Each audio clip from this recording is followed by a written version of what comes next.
Welcome to Utah Stories Top 5, where we scour all of the top headlines of the day and sift through all of the spin and clutter and present to you the most important and pressing headlines, saving you countless hours.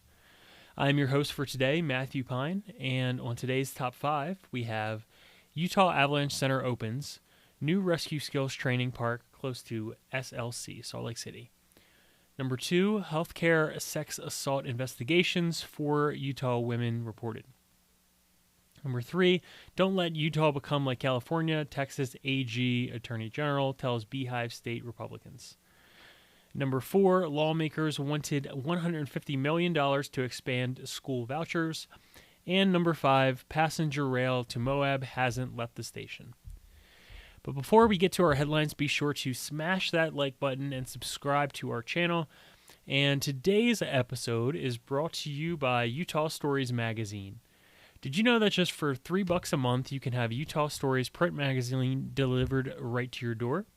Utah Stories has been in print for nearly 20 years, and the reason people still love reading it on paper is that it is a very unique and fun, tangible way to express the world around you. Screens may be taking over our consciousness, but print media will never die. Why? Because print offers a way to connect you in a real-world manner. Let's not undermine our real-world communities, believing that somehow online communities should replace them. Utah Stories is your connection to the real world. Alrighty, let us dive into our first headline and story. The Utah Avalanche Center opens new rescue skills training park close to Salt Lake City. Lately in Utah, there have been many avalanches, and it's good to know that Utah will be prepared.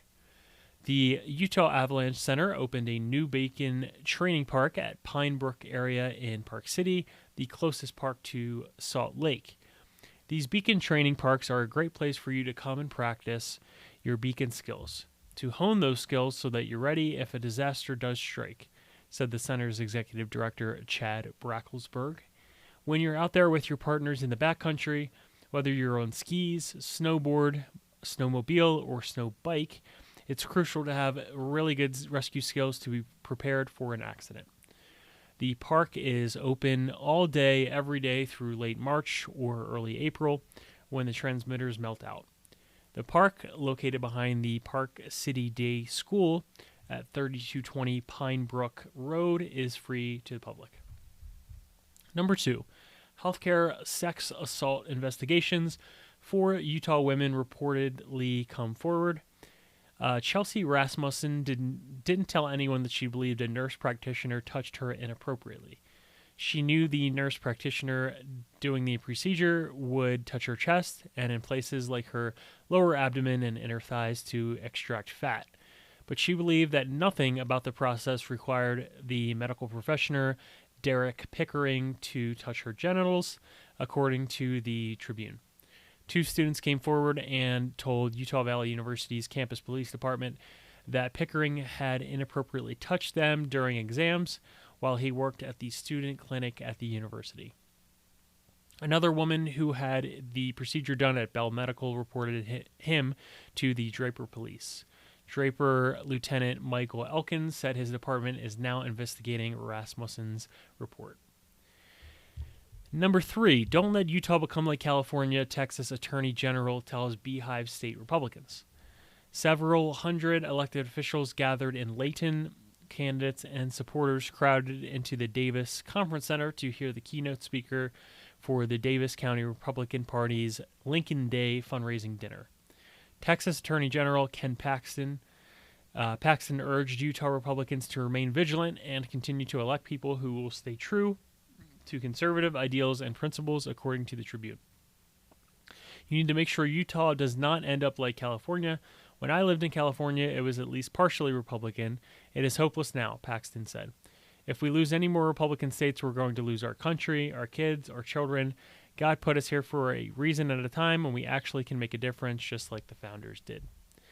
Number 4, lawmakers wanted $150 million to expand school vouchers. In public education funding, the legislature is boosting Utah's per-pupil funding by 5%, or $212 million next year.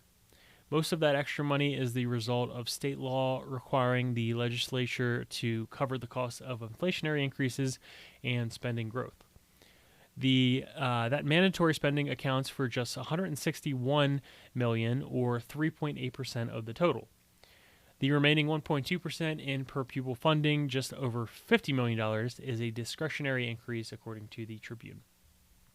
Private school vouchers, known as the Utah Fits All Scholarship, is in line for a $40 million funding boost next year, far less than the $150 million legislators had initially requested. Another $150 million will go towards providing bonuses of up to $10,000 for each top-performing Utah teacher. And number 5, passenger rail to Moab hasn't left the station.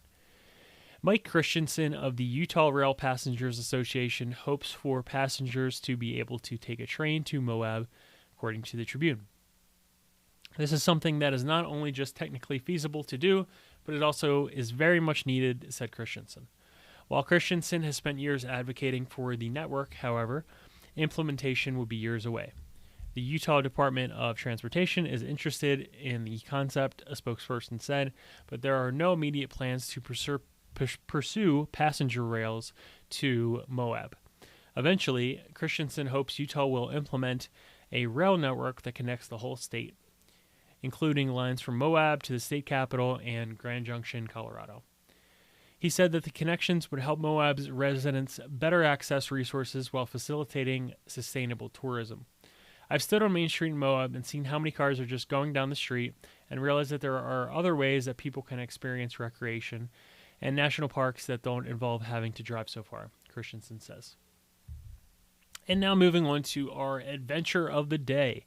This morning, the trailer for Kevin Costner's film Horizon debuted. Filmed in various parts of Utah. I know I was down in southern Utah in Moab last week, and the film was gaining tons of buzz down there. This is first in a likely 4-part film series, and this film will be released in June in theaters. And the question of the day: would you like to be able to take a train to Moab? What do you think about the accessibility to Moab on public transport right now? I know it can be difficult if you don't want to do the 3.5-hour drive down to Moab right now from Salt Lake. Red Tail Air is doing flights every Tuesdays and Thursdays down there for $150 per ticket. But it would be beneficial, and it would be helpful for people if they had another mode of transportation. And an announcement, Shades and Utah Stories issue release party will be on March 15th from 7 to 9 p.m.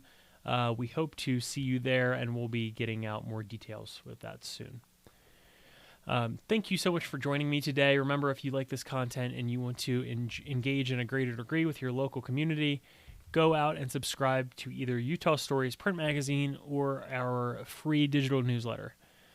From utahstories.com, you can subscribe to our newsletter that offers all of the stories that we're covering in-house.